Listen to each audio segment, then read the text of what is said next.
Jina la Bwana libarikiwe.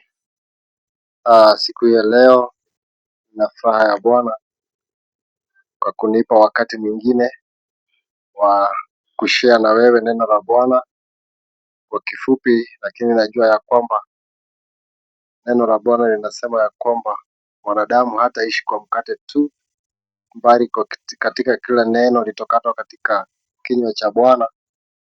Hilo ndilo ambalo litafanya uwe hai ama uishi, kwa sababu kuna utofauti wa kuishi na kukaa.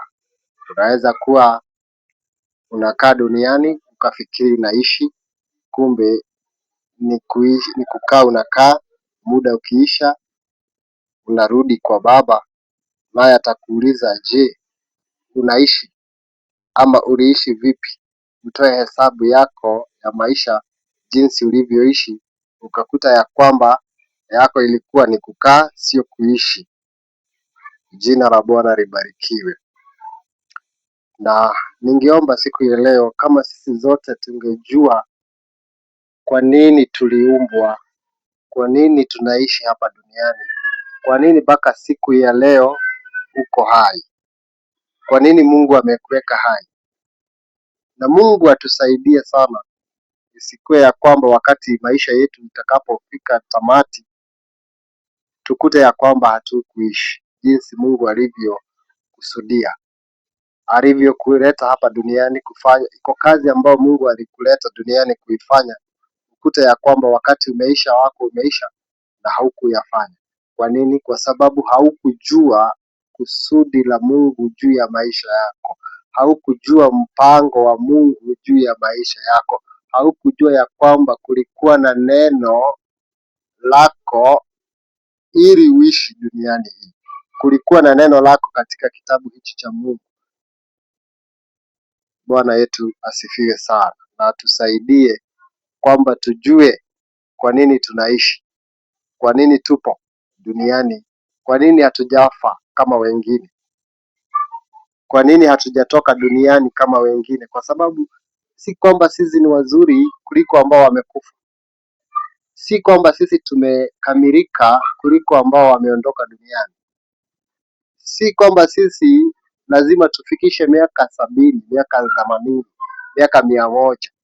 Kuna watoto ambao wanaondoka wakiwa wadogo, na si kusema ya kwamba wao ni waovu kuliko sisi ama ni wabaya kuliko sisi. Ni neema, ili kwamba tumepatiwa wakati huo na nafasi hiyo na neema hiyo, ili kwamba tutimize makusudi ya Mungu katika maisha yetu. Wacha Mungu atusaidie ili kwamba tutakapoambiwa tutoe hesabu zetu mbele za Mungu, tupate hatuna tulikaa duniani, tukapitia duniani, hatukuishi jinsi Mungu alivyokusudia tuyaishi. Siku ya leo nina neno ndogo, lakini sio ndogo. Natumai ya kwamba Mungu atatunenea siku hii ya leo, na nitasoma mafungu mawili. Tutaanza na kitabu cha Ufunuo wa Yohana, Ufunuo 3 mstari wa 11, kisha tutaenda katika kitabu cha Wafalme wa Pili. Tuanze na Ufunuo 3 mstari wa 11. Naja upesi. Yesu Kristo ananena kupitia Yohana. Naja upesi, shika sana ulicho nacho, asije mtu akaitwaa taji yako. Hakusema shetani, hakusema Mungu, amesema mtu asije akaitwaa taji yako. Kwa hivyo ni mtu anayeweza kutwaa taji yako. Kisha twende katika kitabu cha Wafalme wa Pili 4 kuanzia 8. Wafalme wa Pili 4 kuanzia mstari wa 8. Hii ni hadithi ambayo sisi zote tunaijua ama tumekuja across, sio ngeni kwetu. Kitabu cha Wafalme wa Pili 4 mstari wa 8. Hata ikawa siku moja Elisha alikwenda Shunemu, na huko kulikuwa na mwanamke mmoja mwenye cheo naye akamsurutisha aje ale chakula. Ikawa kila alipopita njia ile huingia kula chakula. Yule mwanamke akamwambia mumewe, tazama mimi naona ya kuwa mtu huyu apitaye kwetu mara kwa mara ni mtu mtakatifu wa Mungu. Nataka uweke nguvu katika mstari huo. Yule mwanamke akamwambia mumewe, tazama mimi naona ya kuwa mtu huyu apitaye kwetu mara kwa mara ni mtu mtakatifu wa Mungu. Yule mwanamke akaona. Walikuwa na mumewe ni sawa, walikuwa na wafanyikazi ni sawa, kwa sababu neno la Mungu linasema ya kwamba huyu mwanamke alikuwa na mali nyingi, alikuwa na cheo, alikuwa na mali yake. Kwa hivyo alikuwa na wafanyikazi wake, alikuwa na watumwa wake na alikuwa na mumewe, lakini hakuna aliyeona kwamba yule mtu ni mtu wa Mungu. Huyu mwanamke ndiye aliyeona ya kwamba huyu mtu ambaye anayepita katika njia hii sio mtu wa kawaida. Akaona na wakati hiyo njia ambayo nabii Elisha aliyekuwa akipitia, sio mwanamke peke yake aliyekuwa katika mji ule. Hapana, kulikuwa na watu wengi ambao walikuwa wanaishi katika mji ule, na alipokuwa akipitia kwao ama njia ile, hakuna yeyote ambaye aliona. Hakuna mtu ambaye yeyote alimtambua. Huyu mwanamke Mshunemu peke yake ndiye aliona, tazama mtu huyu namuona ya kwamba ni mtu wa Mungu. Na kuomba, mwanamke anaendelea kumwambia mumewe, na kuomba tumfanyie chumba kidogo ukutani, na ndani yake tumwekee kitanda na meza na kiti na kinara cha taa, na itakuwa atujiapo ataingia humu. Ikawa siku moja akafika huko, akaingia katika chumba kile akalala. Akamwambia Gehazi, Gehazi ni mtumishi wa Elisha, mtumishi wake, mwite yule Mshunami. Naye alipokwisha kuitwa, akasimama mbele yake, akamwambia, sema naye sasa. Tazama, wewe umetutunza sana namna hii, utendewe nini basi? Je, uombewe neno kwa mfalme au kwa amri jeshi? Yule mwanamke akajibu, mimi ninakaa katika watu wangu mwenyewe. Akasema, basi atendewe nini?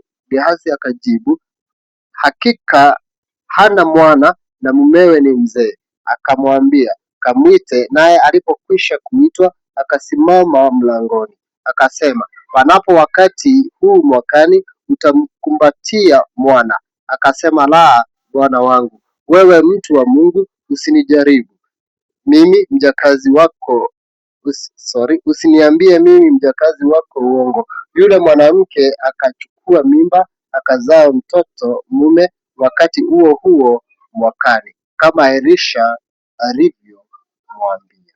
Bwana alibariki neno lake.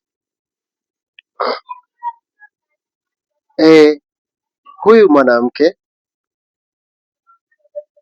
alikuwa na mali yake, alikuwa na vitu zake, alikuwa na nyumba yake, alikuwa na wafanyikazi wake, alikuwa na mashamba yake. Ukiendelea utasikia pale, alikuwa na mashamba yake, alikuwa na watu ambao walikuwa wanamfanyia kazi.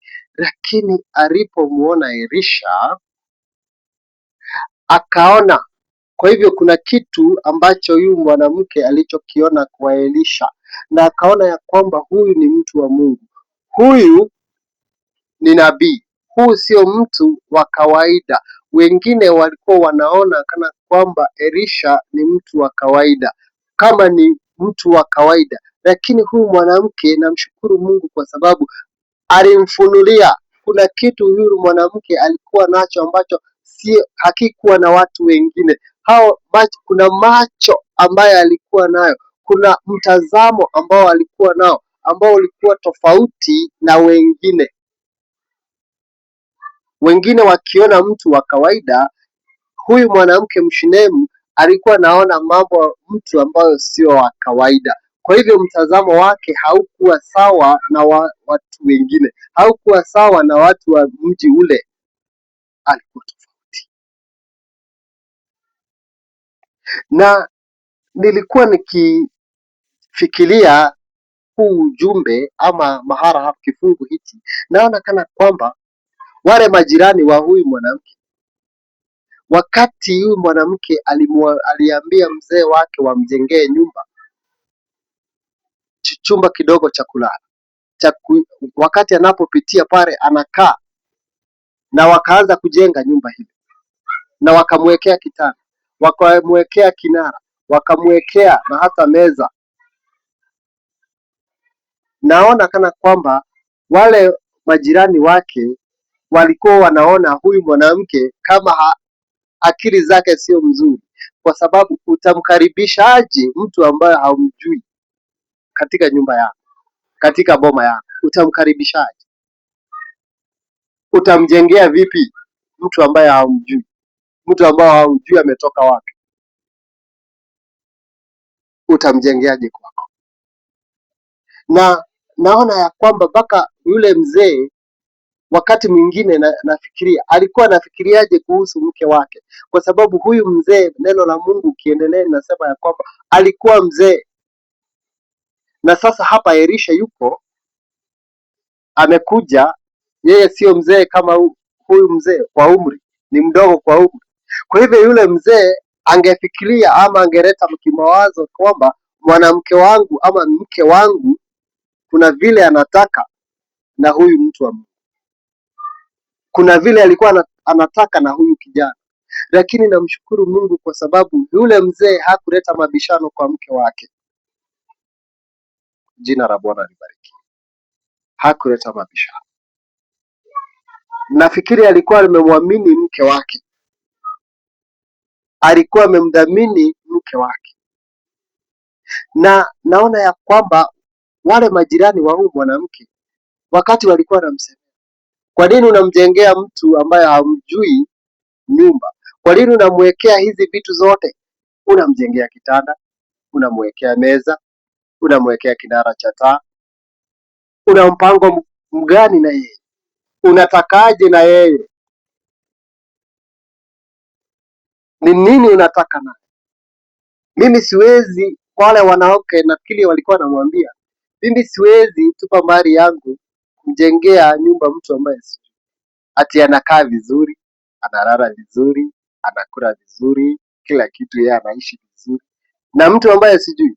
Wanawake wale nilikuwa nafikiria walikuwa wanamwambia mambo yale, lakini namshukuru Mungu kwa sababu huyu mwanamke hakutupa ama hakuachilia kile ambacho alikuwa amekishika, muonekano wake, ya kwamba huyu ni mtumishi wa Mungu, huyu ni mtu wa Mungu. Hakuachilia kile ambacho alikuwa amekishikilia, kwa sababu mara nyingi tunatupa yale ambaye tumeyashikilia ama yako ndani yetu kwa sababu ya watu. Na neno la Mungu pale tulisoma katika kitabu cha Ufunuo inasema ya kwamba ushikilie sana ulicho nacho, asije mtu akakunyang'anya. Kwa hivyo ni mtu anaweza kufanya kwamba kile umekishikilia ukiachilia, ni mtu. Yule mwanamke angeshawishiwa na marafiki zake, ni nini hii unafanya? Siwachane nayo, iachilie iende. Wacha kumtengenezea nyumba, wacha kumfanya aishi vizuri, wacha kumfanya akae comfortable, na ni mtu ambaye ametoka huko na huko, wewe humjui.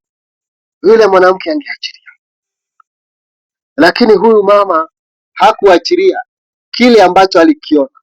Je, ni nini hicho ambacho Mungu ameweka ndani yako ambacho mtu anaweza fanya ukiachilie? Kwa sababu unaweza kuwa wewe unasimama na kanisa lako, lakini kuna kuja watu ambao wanafanya uachilie. Ati mimi siwezi kuwa mjinga, ati na unashikilia mchungaji wako. unashikilia huduma yako, unatoa pesa zako kwa kanisa. Mimi siwezi, mimi sio mjinga kiasi hicho. Na hata wewe wacha kutupa pesa zako. Watu watakwambia maneno mengi kama haya. Kwa nini unatoka mbali kwenda kanisani? Kwa nini unaenda mapema kanisani? Si ulale. Na utasikia mahubiri kutoka kwa redio, utasikia mahubiri kutoka kwa TV. Sio lazima uende kanisani. Watu watakwambia maneno mengi kama haya. Siku hizi kuna mambo mengi ambayo yananenwa kwamba hata hii region sio ya kweli, na watu watakunena mambo mengi namna hii. Je, umefika hapo kuambia uache kwenda kanisani? Sio lazima uende. Unaweza ona kutoka kwa TV, unaweza kusikia kutoka kwa redio. Sio lazima, utasikia hata kutoka kwa mahubiri katika simu ambazo tuko nazo. Umefika hapo, unaambiwa wacha kutoa mali yako, wacha kutoa fungu la 10, wacha kufanya hivi, wacha kufanya vile. Wewe ni mjinga, watu wanakuchukua ujinga, watu wanakubeba aje. Unaonekana ya kwamba wewe ni mjinga. Lakini siku ya leo nakuja kukuambia kwamba kile ambacho umekishikilia, kile ambacho kiko ndani yako, kile ambacho unakifanya sio bure, sio ya bure. Na watu watakuambia mambo mengi. Hata Yesu Kristo alipokuwa hapa duniani akaambia wanafunzi wake ya kwamba yeye inafaa aende akasulubishwe, aende akateswe na wazee na makuhani, akateswa Yerusalemu. Shetani akamwingia Petro na kumwambia, Bwana wangu, usifanye hivyo, usiende njia hiyo. Yesu akitambua kwamba sio Petro, ni shetani ambaye amemwingia, akamkemea na kumwambia, Shetani, rudi nyuma yangu. Shetani, rudi nyuma yangu. Shetani, rudi nyuma yangu. Hakumkemea Petro, alijua kwamba ni shetani. Je, unajua wakati shetani anapotumia watu ili kwamba uachilie kile ambacho umekishika, kile ambacho uko nacho? Kwa sababu Yesu Kristo alikuwa amekuja kufa, alikuwa amekuja kwa sababu ya kazi hiyo, alikuwa amekuja ili ateswe, alikuja ili akufe kwa njia ya msalaba. Na hapa shetani akajua, akamwingia Petro ili kwamba Yesu aachilie kile ambacho alikuwa amekuja kukifanya, awachane na hiyo mission yote, abort the mission. Today kuna mtu ambaye ameingiwa na shetani anakunenea ili kwamba uachane na ile ambayo umeishikilia. Kuna mtu ameingiwa na shetani ili uachilie kazi ambayo unaifanya, kwa sababu hiyo ndiyo hali ya maisha. Hiyo ndiyo mambo ambayo tutakutana nayo katika safari hii, kwamba waachilia, tutapatana na watu. Sio kusema ya kwamba Petro alikuwa si mfuasi wa Kristo. Alikuwa mmoja wa wanafunzi wa Yesu. Alikuwa mtu ambaye alikuwa karibu sana na Yesu.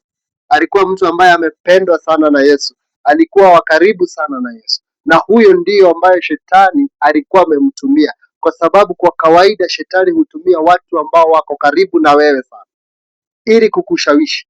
Shetani anaweza tumia hata rafiki yako ili kukushawishi uachilie.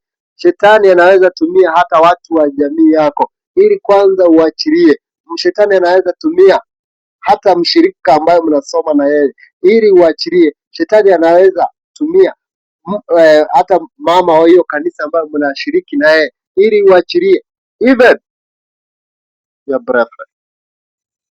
ili uachilie, kwa sababu kwa kawaida shetani anataka kukuonyesha ya kwamba hiyo ambayo unafanya ni kazi ya bure, haina manufaa. Lakini namshukuru Mungu ya kwamba Biblia imesema ya kwamba ushike sana ambacho uko nacho, ili mtu asije akakunyang'anya taji yako, kwa sababu Yesu Kristo kama hangeenda msalabani, kama hangekufa msalabani, kama hangepitia njia hiyo ambayo ilikusudiwa apitie, basi hangerudi ama hangerudishiwa utukufu wake, kwa sababu alipokufa na akafufuka akasema ya kwamba nimepatiwa mamlaka yote mbinguni na hapa duniani. Amepatiwa yote, crown, akapatiwa crown ya kwamba amepatiwa jina ambalo linashinda majina yote, na kwamba ufalme wake ni wa kudumu daima na milele.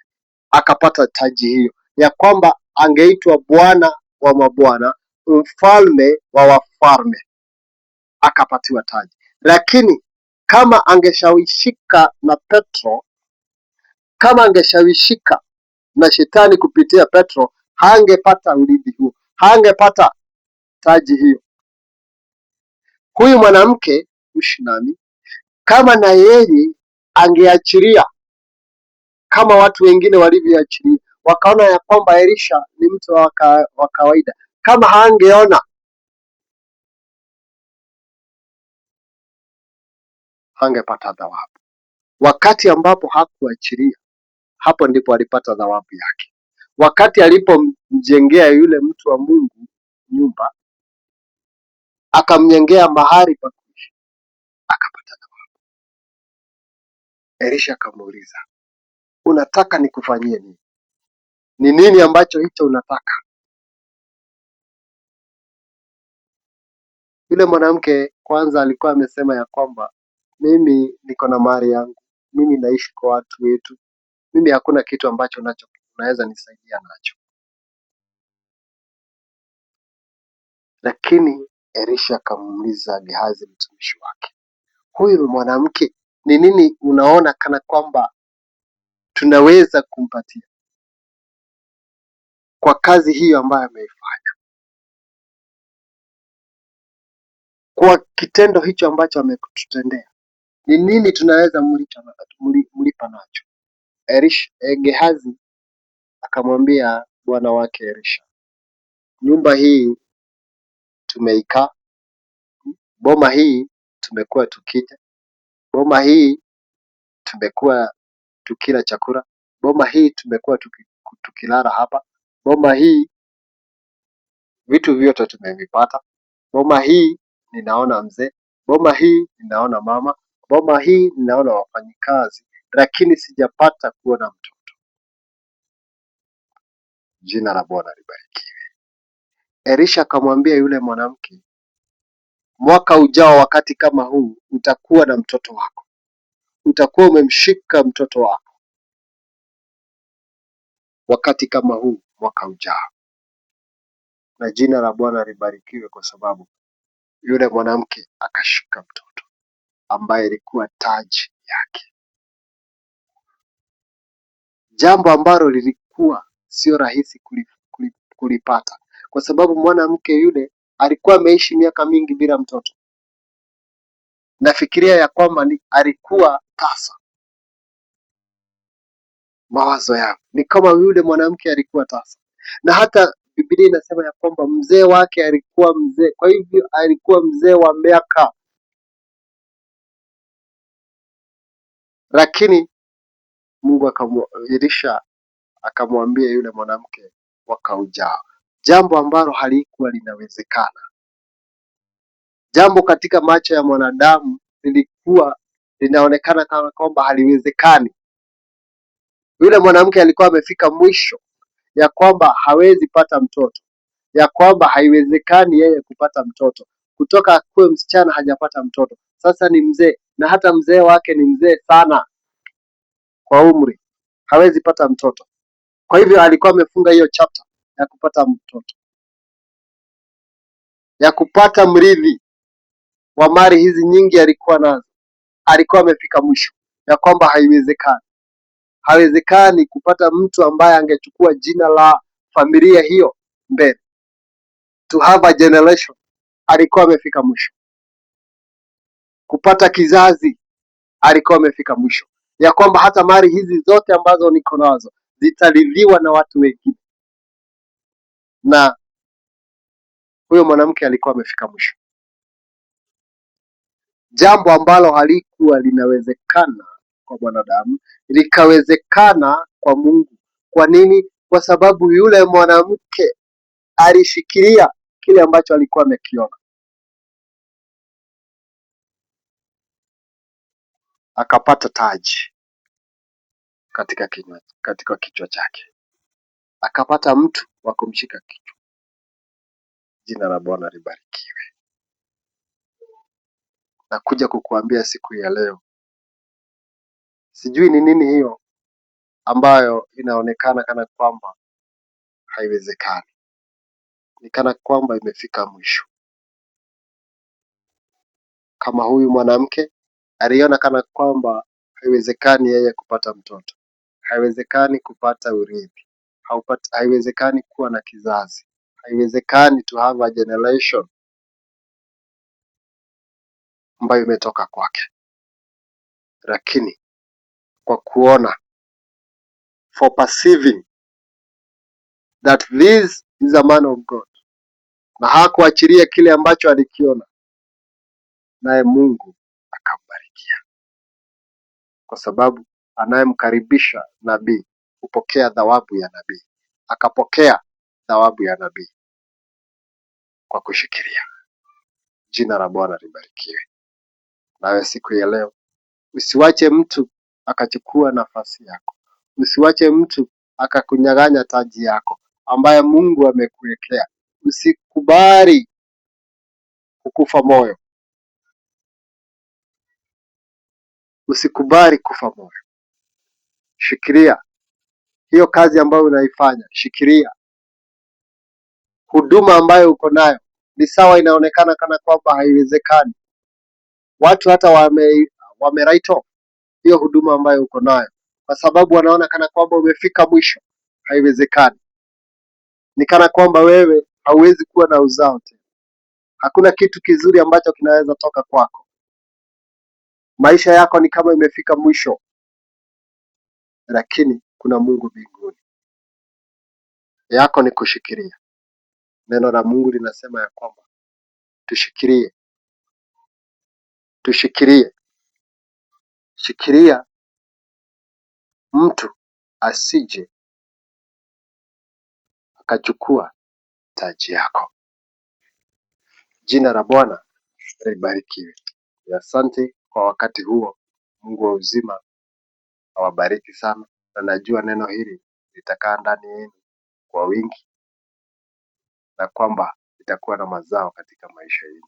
Mungu wa uzima awabariki. Amen. Shalom.